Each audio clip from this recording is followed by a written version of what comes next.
तुम्हारी हिम्मत कैसे हुई बगैर इजाजत इस कमरे में आने की? ये कमरा किसका है? इसका तुमसे कोई लेना देना नहीं। गुलशा का कमरा है ना ये? खामोश, तुम अपनी हद पार कर रही हो। हद पार मैंने की है? ये तुम मुझसे कह रही हो? तुम अगर ये बात ना ही करो तो बेहतर है।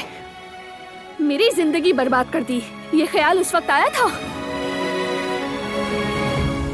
तुमने क्यों छुपाया कि तुम्हारी एक बेटी थी?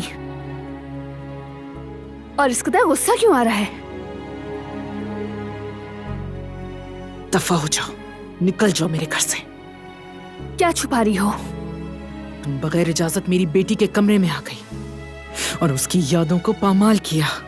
देखना तुम बहुत पछताओगी। बिना इजाजत तुम घुसी हो मेरी जिंदगी में, मेरी शादी भी और मेरा सुकून बर्बाद किया, मेरी खुशी छीनी, मेरी मोहब्बत छीनी मुझसे। इसलिए ये बात तो करना ही मत।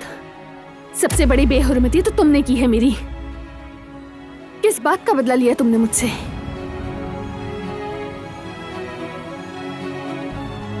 चली जाओ यहां से। हाँ, जा ही रही हूं मैं। यहाँ रुकने के इरादे से नहीं आई थी।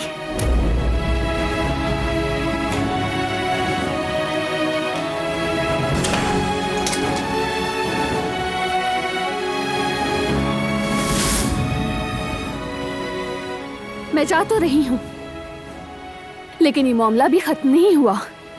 तुम्हारे बारे में सब जानना है मुझे अब। तुम पछताओगी दिलान। अब तुम्हारा खौफ नहीं है। रोज मरने से बेहतर है एक बार मर जाऊं। अब ये धमकियां छोड़ दो, क्योंकि पछतावा अब तुम्हें होगा। क्या हो रहा है यहाँ?